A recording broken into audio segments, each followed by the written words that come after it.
All performance is state dependent. I repeat, all performance is state dependent. You might be a little perplexed to hear me say this, but that's what it is. If you can remember clearly in the previous video, I told you that all learning is state dependent. Yes, all performance is state dependent too. I will explain what I really mean by that shortly.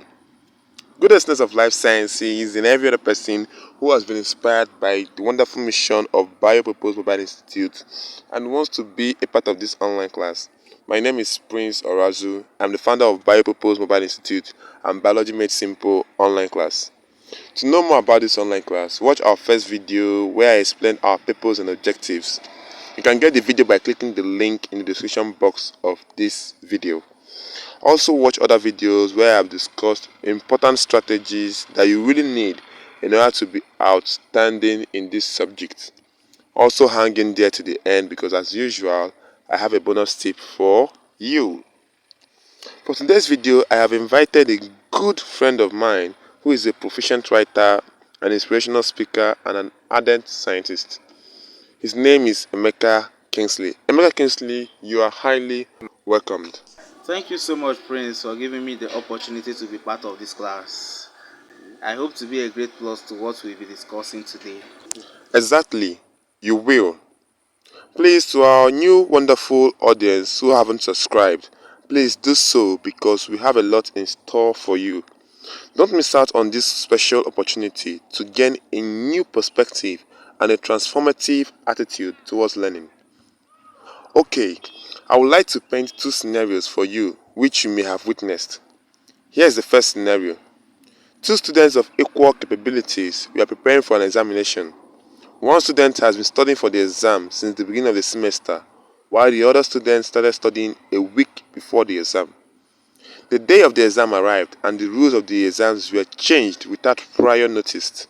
The first student, who had been preparing for the exam for a long time, suddenly became afraid because of the unexpected changes.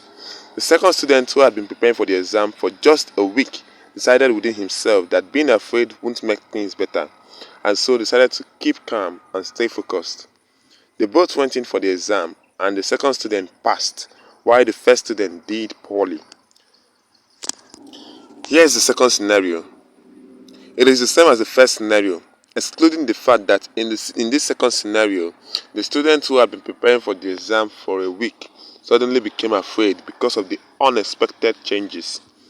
They both went in for the exam, and the student who had been preparing since the beginning of the semester passed, while the student who started studying a week before the exams failed. This is kind of like what happens in life. Now, you might easily say that the reason why the second student failed in the second scenario was because he was not fully prepared for the exam. But if you take a closer look at the first scenario, you will notice that the first student in the first scenario was sufficiently prepared than the second student, but still failed the exam. How is that even possible? Well, I'm sorry to say this, but it's possible. Now, if you were fully taking notes, you will observe that both scenarios have one thing in common. An emotion called fear was playing a huge role in what happened there. In the previous video, I explained to you how this emotion prevents us from learning and how we can overcome this emotion. You can watch that video right now by clicking the link in the description box of this video. In this video, I will be explaining how you can conquer this negative emotion while performing, or better still, use it to your own advantage. Before that, I believe our guest Emeka Kingsley has an important and unique experience he would like to share with us that is pertinent to what I've explained. Okay, Prince. I would love to add to that by sharing a real life experience. Growing up wasn't very easy for me. I was a very shy person and mostly fearful of taking bold steps. I never had any friends because of my low self-esteem. I was ridiculed a lot of times because of my color. At a point in my life, something phenomenal happened that changed my conviction about life. When I entered 7th grade in school, I met a classmate of mine who was also my classmate in the past. He studied so hard that he was able to take the first position. Man, I was surprised. I was flabbergasted. I couldn't believe it. When I heard the news, I had to ask myself a question. Isn't this the same guy in the past who was just an average people like me? I was like, God, if this guy can do this, I can really do this.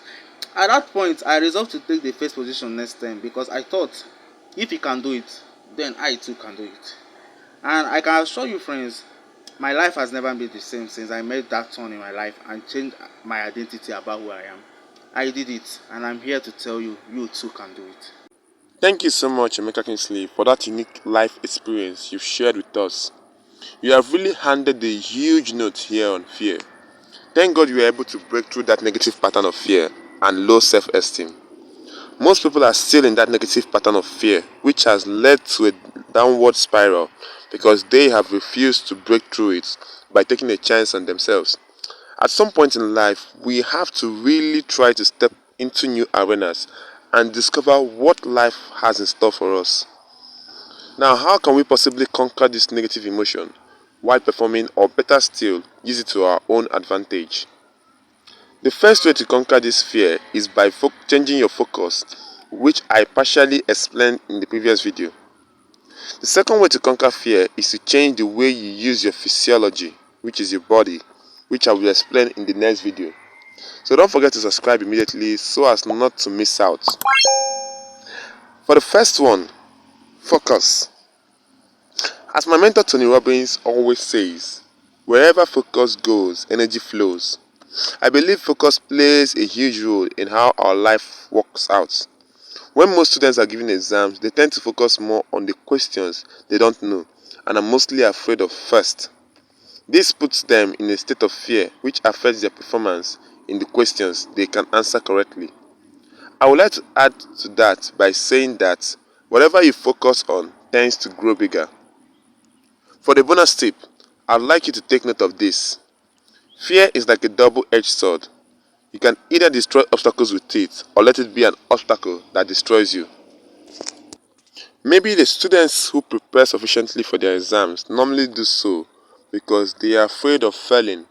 But the problem comes when they let that fear persist on the day of the exams. Thanks for sticking to the end of this video. We sincerely love you.